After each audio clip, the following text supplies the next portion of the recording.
Filipenses 3, de 1 a 11. Mesmo assentados, acompanhemos com reverência e total atenção a palavra do Senhor. Quanto ao mais, irmãos meus, alegrai-vos no Senhor. A mim não me desgosta e é segurança para vós outros que eu escreva as mesmas coisas. Acautelai-vos dos cães, acautelai-vos dos maus obreiros, acautelai-vos da falsa circuncisão. Porque nós é que somos a circuncisão, nós que adoramos a Deus no Espírito e nos gloriamos em Cristo Jesus e não confiamos na carne. Bem que eu poderia confiar também na carne. Se qualquer outro pensa que pode confiar na carne, eu ainda mais.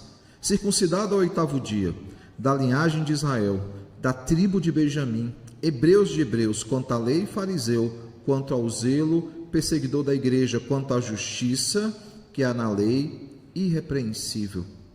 Mas o que para mim era lucro, isto considerei perda por causa de Cristo. Sim, deveras considero tudo como perda, por causa da sublimidade do conhecimento de Cristo Jesus, meu Senhor, por amor do qual perdi todas as coisas e as considero como refúgio, para ganhar a Cristo e ser achado nele, não tendo justiça própria que procede da lei, senão a que é mediante a fé em Cristo, a justiça que procede de Deus, baseada na fé. Para o conhecer e o poder da sua ressurreição e a comunhão dos seus sofrimentos, conformando-me com ele na sua morte, para de algum modo alcançar a ressurreição dentre os mortos. Oremos ao Senhor. Santíssimo Deus, maravilhoso Pai, te damos graças, Deus, pela tua palavra que acabamos de ler. Te damos graças, Pai, pelo privilégio do Senhor ter nos trazido aqui essa manhã, de termos sido de antemão eleitos pelo Senhor, regenerados pelo Senhor, para que pudéssemos não apenas estar aqui nesse lugar, mas para que pudéssemos também cultuar ao Senhor, uma vez que se não nascêssemos de novo, não discerníamos de coisas espirituais. Também te louvamos, Pai, porque temos a tua palavra traduzida no nosso idioma, porque temos, mesmo em situações adversas, temos liberdade de culto. Te agradecemos, Pai, porque o Senhor proporcionou todos esses aspectos para que estivéssemos aqui essa manhã e ouvíssemos a leitura da tua palavra. Agora te pedimos, Pai, que o doce Santo Espírito Divino Mestre ilumine o nosso entendimento, Pai, desde o momento que já o fez, desde o momento da leitura, então também no momento da exposição, para que possamos entender a tua palavra e que Cristo, profeta da igreja, seja ele, Pai, a nos admoestar, a nos exortar e nos consolar, seja ele, Pai, a nos santificar, seja ele, Pai, a nos preparar para o dia glorioso, quando há de nos apresentar diante de ti, ó Pai, uma noiva que não tem do que se envergonhar, Pai. Que a boa obra, Pai, iniciada nas nossas vidas, seja completada, Pai, até o dia de Cristo. Que possamos de fato crer na promessa que a tua palavra nos diz, que somos sim chamados a desenvolver a nossa salvação, mas é o Senhor quem opera em nós o querer e o realizar, Pai. Por isso, Pai, te clamamos, fala aos nossos corações, molda-nos conforme a tua vontade e usa-nos para o louvor da tua glória. Essa é a nossa oração, em nome de Jesus. Amém. Irmãos, domingo passado nós olhamos para os versículos anteriores à porção que lemos essa manhã, olhamos para Filipenses 2, de 19 a 30, e nós vimos ali algumas marcas que são necessárias para um verdadeiro cristão. Nós vimos que um verdadeiro cristão, ele tem como marca necessária a dedicação ao Senhor e à sua obra.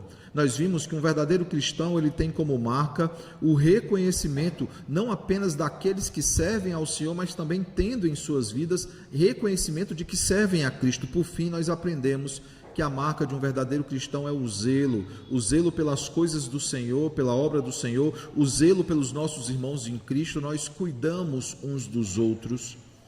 E aí nós aprendemos, irmãos, 3 aplicações importantes para a nossa vida cristã. A primeira delas, irmãos, é que é preciso nos dedicar ao reino e ao corpo, dedicando os nossos dons e os nossos talentos, o nosso tempo, a nossa disposição ao reino e ao corpo de Cristo. Segunda coisa que nós aprendemos, irmãos, aprendemos que é preciso reconhecer o trabalho uns dos outros, lembrando a cada um de nós, irmãos, que o nosso serviço tem valor eterno e que não é em vão. Se vemos alguém desanimando na fé, vamos lá e incentivamos aquela pessoa a continuar trabalhando por Cristo e vice-versa. Quando também desanimamos, os nossos irmãos chegam até nós e nos enchem de ânimo para que continuemos prosseguindo para o alvo. Terceira e última coisa, irmãos, aprendemos que é preciso zelar uns pelos outros, amando uns aos outros, cuidando uns dos outros, demonstrando preocupação um para com os outros, cuidado com a vida dos nossos irmãos em Cristo. E essa é uma marca e sempre será uma marca da igreja. Nós nos alegramos uns com os outros, nós choramos uns com os outros, nós estamos sempre preocupados uns com os outros, para que todos cheguem à estatura do varão perfeito, à plenitude, como Efésios 4 nos ensina. Hoje, irmãos, nós iremos meditar no tema Cristo, Ele é suficiente.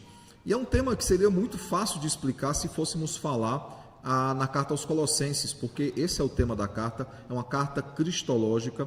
Mas a carta de hoje também, irmãos, o argumento usado por Paulo é exatamente esse. Depois de nos trazer essas marcas e ficar a pergunta da nossa reflexão se nós temos essas marcas, Paulo agora ele vai começar a bater nos reais problemas da igreja de Filipenses. Nesse domingo nós olharemos para o primeiro grupo que estava causando problema nessa igreja. Próximo domingo nós inverteremos a ordem do texto, nós não olharemos para o versículo 12 em diante, nós olharemos para o final para olharmos o segundo problema dessa igreja, o segundo grupo que estava causando problema nessa igreja, para então finalmente no outro domingo nós olharmos então para a solução apontada por Paulo. E Paulo está então batendo em um desses grupos, e lembrem, irmãos, há uma luta, há uma briga dentro dessa igreja, uma guerra acontecendo aqui, tanto que no capítulo 2 ele diz que não podia haver entre eles divisões, contendas, partidarismo, grupos diferentes dentro da igreja. E agora então ele vai falar para um dos problemas da igreja, o que é o primeiro grupo que estava causando problema nessa igreja, que são justamente os legalistas, aqueles que tentavam impor uma salvação por meio da lei. Sabemos, irmãos, que há um grupo que causa muitos problemas para Paulo, que são os judaizantes, que tentavam, por meio da lei, trazer uma espécie de salvação. E esse grupo judaizante, inclusive, ele é objeto do primeiro grande concílio da igreja, que é o concílio de Jerusalém, onde ali em Atos 15 eles discutem a questão da lei, da obrigatoriedade da lei, e uma das palavras ditas ali é dita por Pedro, Por que é que nós traremos sobre nós e sobre os nossos irmãos um jugo que nem os nossos pais suportaram e nem mesmo nós suportamos? Por que é que nós vamos impor uma salvação que a Escritura, um tipo de salvação que a Escritura nunca impôs? Então Paulo ele está olhando para esse grupo que defende uma espécie de salvação por obras. E no texto de hoje, então, ele combate esses cães que são esses legalistas. E nós veremos, como já dito, em Filipenses 3, de 17 a 4:1, nós veremos os antinomistas, aqueles que eram o outro grupo extremo, contrários à lei, que eram totalmente contrários a qualquer prática de lei, e Paulo começa então batendo nos cães, naqueles que são chamados dessa forma. O segundo grupo, ele vai chamar também de uma forma muito carinhosa, Se o primeiro são os cães, o segundo grupo são os inimigos da cruz. Então perceba que Paulo, de forma pastoral, mas muito precisa e muito dura, está combatendo esses dois grupos dentro da igreja. E ele usa a expressão cão, irmãos, não é aleatório. Essa expressão de cão ele é muito conhecido entre os judeus. Basta lembrar, por exemplo, Jesus encontrando com um gentio. A ilustração que é usada é essa: até os cães comem das migalhas que caem da mesa, porque assim os gentios eram conhecidos pelos judeus. Todo aquele que não era judeu era chamado de cão, e não é à toa, irmãos, não é à toa. O cão, para o judeu, hoje nós temos a perspectiva de um cão que é um animal doméstico que a gente cria em casa, mas o cão para um judeu era um animal impuro. O cão para um judeu ele é impuro porque ele é um animal que pode ser classificado, dentre outros, como um necrófago, que é aquele que come carniça. E cão, se não for bem criado, se você soltar ele na rua, ele achar uma carniça para comer, um animal em decomposição, ele vai comer. Eu já perdi um cão pequeno porque ele fugiu de casa, ele resolveu comer alguma carniça no meio da rua, e uma carniça era um rato que estava envenenado. E ele veio então a falecer por causa disso. Uma das grandes frustrações minhas na infância, o animal que eu perdi. Então, irmãos, Paulo faz uma inversão de papéis aqui. O que lá em Mateus 15, 27 é usado para classificar os gentios em relação aos judeus classificavam os gentios como cães. Agora Paulo então ele inverte a ilustração, ele inverte aqueles que eram aqueles que se deleitavam, né, com um banquete, e ele inverte então a situação, que não é agora os judeus que se deleitam com o banquete. Ele vai inverter a situação dizendo que são os cristãos que se deleitam com o banquete, enquanto os judeus são aqueles que comem as migalhas, as sobras das ordenanças carnais, ordenanças que não traziam salvação. Então, Paulo aqui ele vai inverter, ou vai usar uma alegoria, uma figura que era muito conhecida pelos seus interlocutores, para classificar agora os judeus. Esses que deturpavam o evangelho de Cristo, esses que tentavam impor práticas judaicas em meio à salvação, como se Cristo não fosse suficiente. Por isso o tema de hoje, Cristo ele é suficiente, ele não depende, irmãos, de uma falsa circuncisão, ele é suficiente. Paulo então vai usar como argumento justamente isso. E lembrem que Paulo já combateu energicamente, irmãos, lá em Gálatas, o mesmo tema. E nós iremos aprofundar também isso, o que é tratado em Gálatas essa manhã, porque é importante. Paulo já tinha batido nesse falso evangelho, e ele diz que alguns haviam inclusive se desviado do verdadeiro evangelho para esse falso evangelho. Paulo então ele retorna a esse tema anos depois. Gálatas é escrito na década de 50, agora ele já está na década de 60, ele retorna a esse texto, porque o movimento judaizante ele não arrefeceu, ele não diminuiu, pelo contrário, ele está crescendo, ele está causando ainda mais problemas, e Paulo então vê como importante voltar a esse tema. Por isso, irmãos, que no versículo de número 1 do capítulo 2, ele vai dizer exatamente isso: quanto ao mais, irmãos, alegrai-vos a mim, capítulo 3, né? Quanto ao mais, irmãos meus, alegrai-vos no Senhor, a mim não me desgosta, e é segurança para vós outros que eu escreva as mesmas coisas. Ou seja, irmãos, não é um tema que Paulo ainda não escreveu, não é um tema que Paulo ainda não tratou, seja nessa carta ou em outras cartas. Nessa carta aqui ele retorna ao tema, porque no começo da carta ele já pincelou rapidamente o problema da desunião dentro da igreja. E aqui então ele retorna ao tema, ele diz o seguinte, irmãos, que ele precisava expor os problemas da igreja, que estavam indo de encontro à saúde da igreja, para que aqueles problemas eles fossem sanados, para que aquela erva daninha ela fosse retirada do meio da igreja, para que fosse extirpado do meio da igreja, para que não houvessem problemas. E ele abre então chamando essa igreja à alegria, e é interessante, irmãos, que constantemente ele chama a igreja de Filipenses à alegria. Ele faz isso no capítulo 2, verso 28 a 30, que foi objeto da nossa atenção na semana passada. Ele fará isso também no capítulo 4, verso 1, quando ele abre o capítulo da alegria ou do contentamento, que será o ápice da nossa série de sermões. Ele faz isso, irmãos. E veja que ele também iniciou a conclusão da sua carta, retornando ao raciocínio, quando ele diz quanto ao mais. Não é que ele está simplesmente adicionando um novo assunto, ele está caminhando para o fim. Ele está caminhando, irmãos, para a conclusão dessa carta. No capítulo 4 ele dirá portanto, e aí é a reta final. Mas aqui no capítulo 3 ele começa então as aplicações finais, tratando dos temas mais importantes dessa carta, para finalmente concluir a carta. É como se o capítulo 1 e o capítulo 2 fossem uma espécie de introdução, apesar que já há alguns temas que ele adentra, né, como a questão do serviço e da humilhação de Cristo. No capítulo 3 ele aprofunda ainda mais essa discussão, é o desenvolvimento, e no capítulo 4 então em diante ele finalmente conclui. E aqui ele inicia a conclusão do seu raciocínio, de forma que ele inclusive enfatiza que não é trabalho algum repetir o que eu já disse, pelo contrário, não é cansativo para mim e é seguro para vocês ouvirem tudo novamente. É isso que Paulo está dizendo para eles, irmãos, não tem problema eu ser repetitivo, não tem problema eu voltar aos mesmos temas. Claro, se você não quiser ouvir, você não é um convertido no Senhor, mas se você realmente estiver preocupado com a sua vida espiritual, Paulo está dizendo a eles, não é cansativo eu voltar para esses assuntos, não é desgostoso para mim, pelo contrário, se é necessário falar novamente sobre ele, eu falarei novamente sobre esse assunto. E é interessante, irmãos, conheço pastores que sem constrangimento algum, e alguns é por preguiça mesmo, mas sem constrangimento algum repetem alguns sermões. E repetem porque uma vez eu perguntei a um ministro, pastor, eu já ouvi esse sermão do senhor umas 3 vezes, ainda ovelha sendo preparada para o ministério, ele falou: Samuel, é porque não entenderam da primeira vez ainda. Eu preciso repetir esse sermão ainda algumas vezes para que a igreja entenda o que eu quero dizer. E o que Paulo está fazendo aqui é exatamente isso. Paulo está retornando a um tema que ele já tratou, que talvez para nós já fosse suficiente o que ele tratou, mas ele entende que ainda há uma perspectiva diferente naquele texto, naquela lição que ele precisa tratar. Paulo ele já havia ensinado, irmãos, sobre a ineficácia da obra humana, não apenas nessa carta, mas em outros escritos. Ele também já havia tratado em contraponto à ineficácia da obra humana, ele havia tratado da eficácia da obra de Cristo, inclusive enquanto esteve entre eles, residindo rapidamente entre eles, quando ele passa ali na sua segunda viagem missionária para entregar a carta de Jerusalém, ele passa ali em Filipos, né, na visão lá do Macedônio, passa no nosso meio, ele passa em Filipos, ele constitui ali uma igreja, que é a igreja dos filipenses. Ele já havia ensinado naqueles 3 finais de semana, 3 sábados, que ele ensinava sobre a pessoa e a obra de Cristo, ele já havia ensinado sobre a eficácia de Cristo e a ineficácia do homem.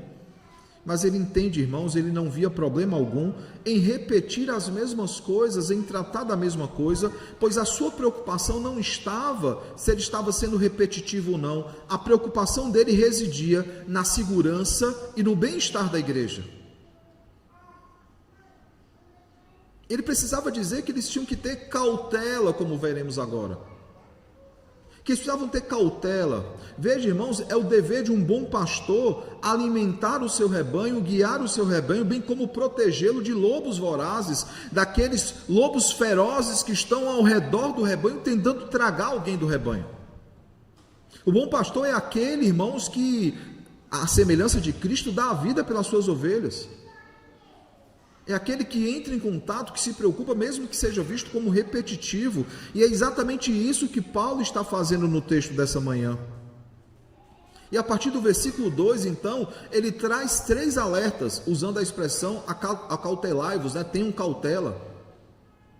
E eu gostaria, irmãos, de olhar para esses 3 pedidos de cautela que ele apresenta. Eu gostaria de olhar para isso, irmãos, para nós entendermos mais ou menos o que é que Paulo ele deseja comunicar nesse texto que nós estamos lendo essa manhã. Antes de apresentar, irmãos, a verdadeira doutrina, o verdadeiro evangelho, Paulo ele tem a preocupação de alertar os filipenses sobre os judaizantes, sobre os legalistas, e ele condena algumas coisas que são apresentadas no versículo 2, que são importantes não apenas para o crescimento daquela igreja, daquela porção da igreja, como para o crescimento de toda a igreja de Cristo, incluindo a igreja da aliança. Eu pergunto então, quais são as condenações? O que é que ele condena nesse texto? A primeira coisa, irmãos, que ele condena é o caráter dos falsos mestres, o caráter dos legalistas, dos judaizantes. E para condenar o caráter, ele usa a expressão dos cães. Veja que Paulo aqui ele reprova, irmãos, o caráter desses homens e a reputação deles, como a reputação deles era conhecida na igreja. Eles apresentavam, irmãos, falhas de caráter gravíssimas que já foram nomeadas em textos anteriores, como Filipenses 2, 3 e 4, quando Paulo fala da inveja, quando Paulo fala da murmuração, quando Paulo fala da contenda, quando ele fala do partidarismo e quando ele fala da soberba. E ele diz que todas essas falhas de caráter, esses pecados, precisavam ser abandonados o quanto antes. E ele agora, irmãos, os lembra. Ele diz o seguinte: porque nós, versículo 3 do capítulo 3 aqui, porque nós é que somos a circuncisão, nós que adoramos a Deus no Espírito e nos gloriamos em Cristo Jesus e não confiamos na carne. A olhar para esses homens que tinham uma reputação não muito boa, a ponto de serem chamados cães, lembrando, cão era um animal impuro, cão é um animal necrófago que come de carniça, eram pessoas que não poderiam confiar. Só para você ter uma noção, havia um zoológico lá em Fortaleza, vinculado ao IBAMA, mas que era conduzido por um empresário chamado Amigos do IBAMA, acho que esse era o projeto antigamente que tinha, na minha adolescência, então faz algum tempo. O que acontecia? Pessoas que tinham mais condição financeira montavam espécies de zoológicos ou de locais para cuidar de animais, e os animais que eram capturados porque estavam sendo comercializados ou na selva, esses amigos do IBAMA recebiam esses animais e eles cuidavam do bem-estar desses animais. E era um bom local para você ir visitar. Tinha todo tipo de animal que você imaginar, e fazer acampamento também. Nós fizemos um acampamento nesse lugar. Teve um dia que choveu tanto que caiu as paredes lá da jaula do leão e dos tigres lá. A gente precisou ficar trancado dentro da casa, porque ninguém sabia para onde esse leão foi. E estava todo mundo do acampamento lá, então foi bem tumultuado no final de semana. Nesse local, tinha um rapaz que tinha perdido alguns dedos, porque havia um macaco prego, e ao contrário do que algumas pessoas pensam, é bonitinho e tudo, ele é muito perigoso, o macaco prego. E ele foi acostumado, esse macaco prego, irmãos, a comer carne. E animal não come carne como a gente assada. Animal come carne com o quê? Com sangue. E o animal havia se acostumado tanto a comer a carne que ele não sabia distinguir, ele não distinguia o que era carne e o que era dedo. E ele foi no dedo do cuidador daquela jaula e arrancou o dedo daquele rapaz. Um cão, você pode até domesticá-lo, mas se um momento ele tiver acesso à carne, ele vai gostar daquilo. A expressão que Paulo está usando é essa: eles podem até tentar parecer que são dóceis, mas eles não são. A primeira oportunidade que tiver deles darem vazão à natureza deles, eles darão. Essa é a ilustração que Paulo está usando aqui. E ele está dizendo que a natureza deles é a natureza de inveja, é uma natureza de murmuração, é a natureza de contenda, de partidarismo e de soberba. E eles ainda faziam mais, eles usavam um argumento de piedade, dizendo o seguinte: nós é que obedecemos à lei. Nós é que obedecemos à circuncisão. E Paulo vai dizer o seguinte: eles que batem no peito para dizer que têm autoridade, para confiar na carne, eu poderia confiar mais do que qualquer um.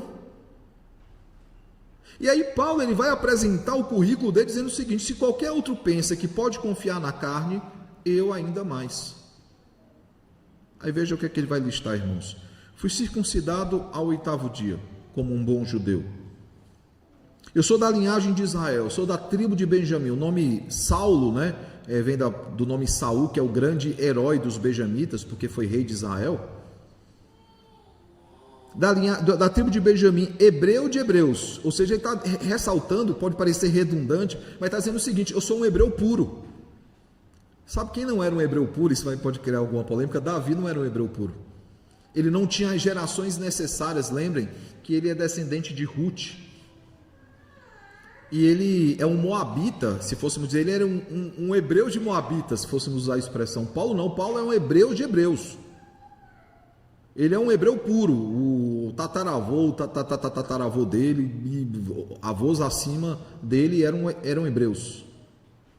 E ele ainda usa essa expressão, né, hebreus de hebreus. Paulo ele sabia falar o bom hebraico, que não era algo comum. Inclusive quando ele vai falar em hebraico lá, o Sinédrio ele silencia diante daquilo que ele está dizendo, porque a língua santa, a língua de Deus. Quanto à lei, Paulo continua: sou fariseu.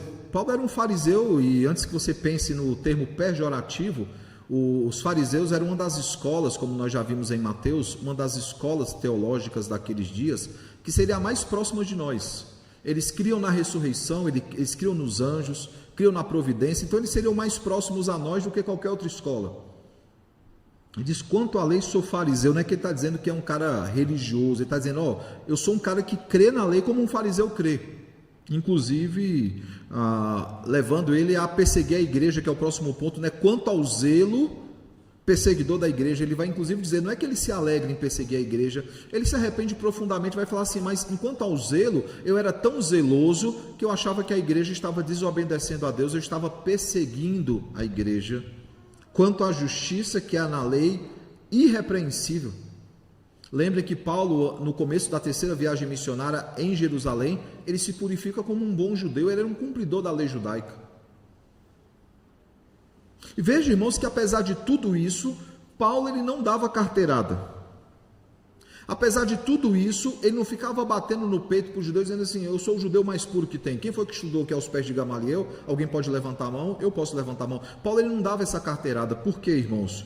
Porque ele era íntegro e ele tinha um bom caráter. E ele entendia, como veremos no próximo ponto, que tudo isso era refúgio, tudo isso era nada diante da sublimidade de Cristo. Veja que ele não era um cara maldoso como esses falsos mestres. Ele era um cara que tentava dar carteirada, não, irmãos. Ele deixava que Cristo estivesse o tempo todo e fazia o possível para que Cristo estivesse em evidência. Não é isso que ele diz aos Coríntios, no capítulo 2 da primeira carta, no versículo 1 ao versículo 5? Quando eu estive no meio de vocês, eu não usei de linguagem persuasiva, de argumentos humanos. Eu preguei a Cristo e este crucificado, para que a fé de vocês não residisse no meu próprio poder, mas no poder de Cristo. O tempo todo, Paulo ele se tirava do foco, ele não queria estar em evidência. Ele diz nesse texto aos Coríntios que pregava com temor e tremor, ele pregava com muito cuidado para que Cristo não estivesse em evidência. Esse é o motivo, por exemplo, que os puritanos brigam para usar a toga genebrina, apesar que hoje ela é mais vistosa do que paletó. Mas na controvérsia das vestes, irmãos, os puritanos brigaram para que a indumentária católica anglicana ela fosse abandonada, porque eram roupas muito pomposas, cheias de brilho, de ouro.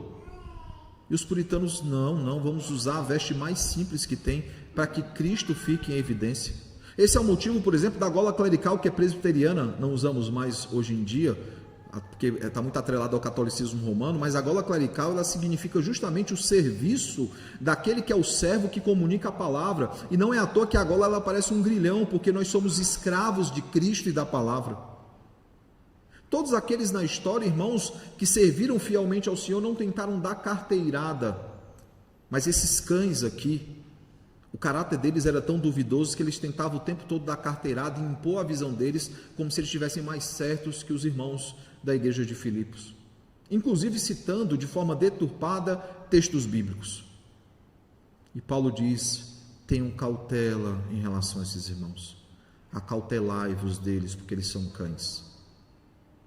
Eles podem aparentar que são dóceis, mas no momento em que você menos esperar, eles vão morder vocês.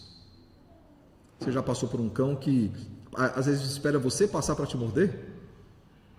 O Pinche, ele é perito nisso, né? O Pinche, ele vai no calcanhar da gente. Ele vai no calcanhar da gente. Eu estava entrando no elevador com uma das crianças, não lembro qual agora, acho que possivelmente o Davi, e o cara entrou com um cachorro no elevador, o cachorro foi em cima do Davi, eu puxei. Aí eu falei assim, cara, se não é dócil, não anda com ele solto, segura no braço. Porque tem cão que aparentemente é dócil, mas a primeira oportunidade que ele tiver para atacar, ele vai atacar. E assim eram os falsos mestres nesse lugar. Mas, irmãos, a conduta, ele não combate apenas o caráter desses irmãos, ele combate, consequentemente, a conduta. E para falar da conduta dele, ele não chama mais de cães, ele vai chamar agora de maus obreiros. Eles não eram bons obreiros, eles eram maus obreiros. Isso também o leva a condenar a conduta desses irmãos. Não era só o caráter deles, claro que do caráter que vem a conduta, né? Se o cara tem um bom caráter, ele terá uma boa conduta, por mais que em alguns momentos ele erre, ele falhe no julgamento, mas ele não tem uma falha de caráter, ele tem uma falha de decisão. Mas aquele que tem mau caráter vai ter uma má conduta. E eles tinham uma má conduta, irmãos. E Paulo ele reprova então a conduta desses homens, como eles se portavam dentro da igreja. Não era apenas, irmãos, o que estava no interior dele, aquilo já estava extravasando, porque a boca fala do que o coração está cheio. Eles não tinham, irmãos, testemunho algum, e ainda pior, eles se aproveitavam do evangelho, eles se aproveitavam da igreja. Eles eram, irmãos, mercadores da fé, eles só queriam tirar proveito dos irmãos. E vejam que o tema financeiro é tratado com muito cuidado por Paulo nesse texto aqui, na carta aos Filipenses, justamente para não parecer igual a esses irmãos. Paulo ele não queria tirar proveito dessa igreja, e quando essa igreja o abençoou financeiramente, com todo cuidado ele agradece a Deus pela vida dos irmãos, pelo cuidado dos irmãos, ele agradece ao Senhor. Mas esses falsos mestres, eles estavam preocupados apenas em tirar o máximo dessa igreja, e não era só Filipenses, na igreja também lá dos Efésios, onde Timóteo era pastor e é objeto aí de 2 cartas pastorais de Paulo, há também esses falsos mestres que querem tirar proveito da igreja. Isso nos lembra, irmãos, alguns exemplos do Antigo Testamento. Por exemplo, no Antigo Testamento nós vemos lá a crise que acontece entre o povo de Deus na era dos juízes. E nós vemos o problema se alastrando cada vez mais. Ela começa no coração do povo, e o povo se volta contra Deus. Depois isso alcança também a liderança civil de Israel. E consequentemente atinge a liderança religiosa de Israel. É uma escalada de horrores. E o ápice dessa escalada de horrores são 2 histórias contadas em Juízes. A primeira delas é de um levita que vendeu o seu sacerdócio para quem pagasse mais. A segunda nós vamos deixar para a época em que nós vamos meditar em Juízes, mas é alguém que mentiu para convocar uma guerra e que não foi homem para proteger a sua esposa. O fato, irmãos, é que não é algo novo em Juízes. Entre os sacerdotes, consequentemente, de forma consecutiva, nós vemos eles vendendo o sacerdócio. Nós vemos, por exemplo, essa crítica sendo feita em Ezequiel 37, de 2 a 6, que fala dos homens, dos falsos mestres, que estavam mais preocupados com a lã e com a gordura que eles tirariam das ovelhas. Nós vemos, por exemplo, que os sacerdotes, nos dias de Jesus, haviam transformado o templo em um mercado, haviam transformado o templo em uma casa de vendas. Nós já explicamos, olhando para Mateus, o que é que eles faziam. Eles faziam de tudo para ganhar dinheiro em cima do povo. Por exemplo, e nós olharemos para esse aspecto novamente no sermão do próximo domingo à noite, quando olharmos ali para Simão o Cirineu, o homem que carregou a cruz. Nós veremos, irmãos, que um judeu, para poder sacrificar o Senhor anualmente, ele tinha duas opções. Ele poderia criar o animal, dar ração para o animal, zelar pela integridade do animal. O animal não podia ter nenhum machucado, nenhuma mancha, nada. Ele tinha que ser um animal puro. Ele cuidava para criar o animal da melhor forma possível. E quando chegava no dia então do sacrifício, ele levava o animal ao templo. O animal era autenticado pelo sacerdote para ser então sacrificado. Essa era a primeira opção. A segunda opção é se o cara não quisesse ter trabalho, ser preguiçoso e não quisesse se devotar àquilo, ele poderia chegar lá no templo e comprar um animal já autenticado. Sabe qual era o problema, irmãos? É que tanto o animal que era levado ao templo como o animal que era autenticado, normalmente não era o animal que era sacrificado. Os sacerdotes, quando recebiam aquele animal, eles pegavam aquele animal, mostravam, o cara dizia, é esse mesmo. Quando iam lá para trás, eles trocavam por um animal que era cego, que era coxo, um animal que não teria serventia alguma, e aquele animal perfeito ele guardava para o uso dele, ou para vender, entre aspas, para outra pessoa. Isso havia se tornado o templo do Senhor. Não é à toa que Jesus chama de covil de salteadores. Esses maus obreiros, irmãos, eles estavam preocupados apenas com o que era próprio deles. Tanto que no capítulo 2, versículo de número 21, ele dirá o seguinte: pois todos eles buscam o que é seu próprio, não o que é de Cristo. Capítulo 2, versículo 4, que é a introdução desse capítulo, ele vai dizer o seguinte: não tenha cada um em vista o que é propriamente seu, senão também cada qual o que é dos outros. Esses maus obreiros, irmãos, eles queriam tirar o máximo de proveito dos filipenses. Esses maus obreiros, eles queriam sugar o máximo, ao contrário de Paulo, ao contrário de Epafrodito, que foi citado no texto anterior, ao contrário do próprio Timóteo, todos eles se dedicando ao Evangelho, Epafrodito ainda mais, dedicando a sua saúde frágil ao Evangelho, Paulo dedicando a sua liberdade ao Evangelho. Todos eles, irmãos, eram bons obreiros, estavam preocupados com o reino, mas os maus obreiros, irmãos, não. Eles não se dedicavam completamente ao Evangelho, como Paulo, como Epafrodito e tantos outros, que colocaram inclusive a sua liberdade e a sua vida em risco. Não, os maus obreiros não estavam preocupados com isso. E não é algo somente do Antigo Testamento, não é algo somente do Novo Testamento. Isso gerou, inclusive, é um dos aspectos que gera a reforma protestante, que é a questão das indulgências. E nos nossos dias, não se enganem, irmãos, nós temos também indulgências modernas. Nós temos indulgências modernas onde muitos falsos mestres tentam lucrar com o Evangelho. Basta você abrir o YouTube e você vai ver isso. Pessoas vendendo cursos, pessoas escrevendo livros, não para edificação da igreja, mas para tirar benefícios disso. Eu não acho errado a pessoa, em algum momento, preparar um curso ou escrever um livro. O problema é tentar tirar proveito da igreja o tempo todo. Recentemente eu estava vendo eu ia usar a palavra pregador, irmão, mas ele não é um pregador, ele é um coach. Um coach aí moderno, pegaram um corte desde 2022, ele prometendo que aquele ano que começaria seria um ano melhor. Então, em 2021, ele falou que 2022 ia ser o ano da virada. Aí, em 2022, ele falou que 2023 vai ser o ano da virada. Em 2023, ele falou que 2024 ia ser o ano da virada. E aí vai, e agora em 2025 ele disse qual é o ano da virada? 2026. Nunca chega esse ano da virada. Porque a preocupação deles, irmãos, é vender uma fé que não é real, um evangelho que não é bíblico. A intenção deles é encher estádios e lucrar com crentes. Essa é a intenção deles. Maus obreiros, acautelai-vos dos maus obreiros. Observai a conduta que eles têm, se afastem deles, é isso que Paulo está dizendo. Por fim, irmãos, quando Paulo diz acautelai-vos da falsa circuncisão, ele está falando do credo daqueles homens. Não era apenas o caráter que se manifesta na conduta, mas também se manifesta no credo, naquilo que eles criam.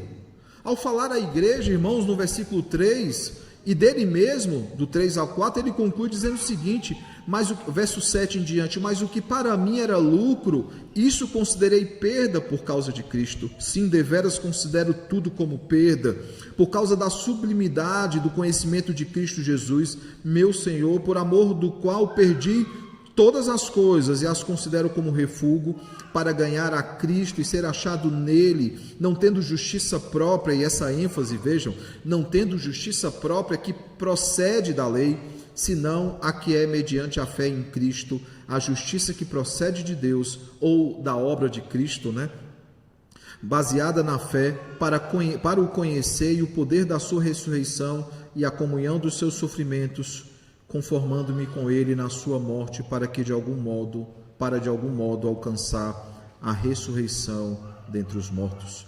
Veja, irmãos, que Paulo ele reprova duramente o credo desses irmãos, o que eles tinham como verdade, o que eles ensinavam como doutrina, uma doutrina de homens, não evangelho. Paulo ele reprova duramente.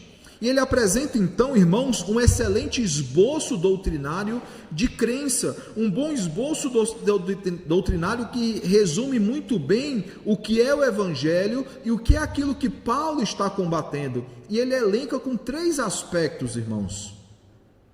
E aí o Lessa vai adorar, O Lessa tem um grupo de homilética, Ele brinca que eu sempre prego em 3 pontos. E os presbiterianos antigos pregavam em 3 pontos, dividido em 3 subpontos. Então esse terceiro ponto vai ter 3 subpontos, tá? Os 3 subpontos. Primeiro, as nossas obras não nos salvam.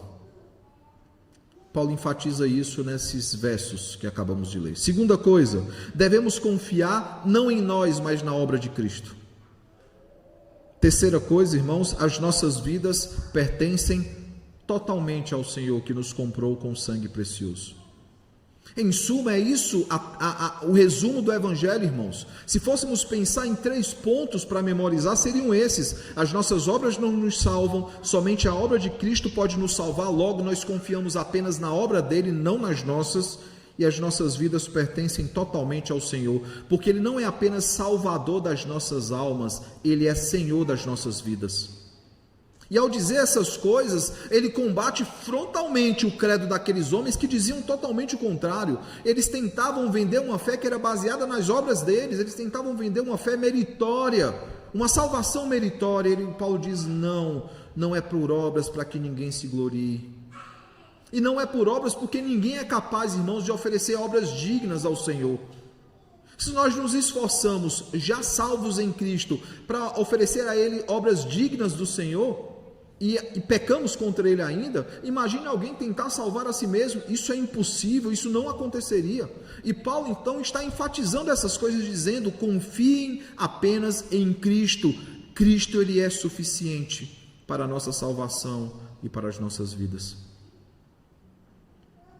Isso nos leva então, irmãos, à conclusão dessa manhã. O que é que nós podemos aprender desses 3 aspectos do caráter, da conduta e do credo? Primeira coisa, irmãos, é preciso ter um bom caráter, lutando contra qualquer tipo de inveja, lutando contra qualquer tipo de murmuração, de contenda, de partidarismo ou soberba. Ao vermos divisões dentro da igreja, irmãos, nós não alimentamos essas divisões. Ao vermos divisões dentro da igreja, nós não tomamos partido nessas divisões. Ao vermos divisões dentro da igreja, nós combatemos essas divisões com o Evangelho, porque um corpo de Cristo, ele não pode ser dividido, ele é um único corpo, e quem está dividido não consegue subsistir. Por isso, irmãos, nós precisamos ter um bom caráter. Um bom caráter que está preocupado apenas com a glória de Cristo, não com glórias próprias ou projetos humanos. Segunda coisa, irmãos, é preciso ter uma boa conduta. E para termos uma boa conduta é necessário nos dedicar à obra de Cristo, não buscando tirar proveito da igreja e do evangelho. Nós não estamos aqui, irmãos, para estar em evidência. Nós não estamos aqui para sermos reconhecidos por nós mesmos. Nós estamos aqui, irmãos, para servir ao Senhor da igreja, o dono dessa igreja, que não é de homens, não é de pessoas, é de Cristo que comprou com o seu sangue precioso.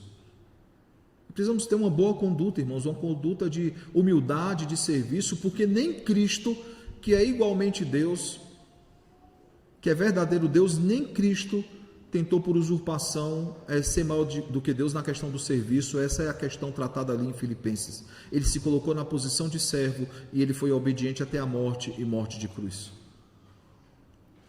Nós precisamos, irmãos, imitar aquilo que Cristo fez em nosso lugar. Terceira e última coisa, irmãos, é necessário não apenas ter bom caráter, ter boa conduta, é necessário ter um bom credo, uma boa doutrina, irmãos, sabendo que nós não somos salvos por nossas obras, sabendo que nós precisamos confiar na obra de Cristo e lembrar, irmãos, que as nossas vidas pertencem completamente, totalmente ao Senhor das nossas almas, a Cristo Jesus que nos comprou com sangue precioso. Eu pergunto então a cada um de vocês: Cristo, ele é suficiente para você? Ele é suficiente para a sua vida? Ou você está aí atrás de acessórios, de coisas complementativas? Que o bom e eterno Deus, irmãos, nos ajude a de fato ter um bom caráter. Que o Senhor nos ajude, irmãos, a termos uma boa conduta e uma boa doutrina. Que lembremos todos os dias, irmãos, que Cristo ele é e sempre será suficiente. E que a salvação que é dada por eles, irmãos, é dado por uma obra feita pelo Senhor, não por obras nossas, porque se a salvação, irmãos, fosse por obras nossas, nós continuaríamos carregando um fardo que ninguém pode suportar. Não é à toa que Cristo, ao tratar sobre esse tema, ele diz o seguinte: vinde a mim todos que estáis cansados e sobrecarregados, e eu vos aliviarei. Provai de mim que sou manso, que sou humilde de coração. Tomai sobre vós o meu fardo que é leve, o meu jugo que é suave. Irmãos, nós somos chamados a depositar diante de Cristo tudo aquilo que nós achamos sobre nós mesmos e sobre uma salvação que podemos alcançar. Somos chamados a descansar na salvação que é dada em Cristo Jesus, porque Ele é e sempre será totalmente suficiente.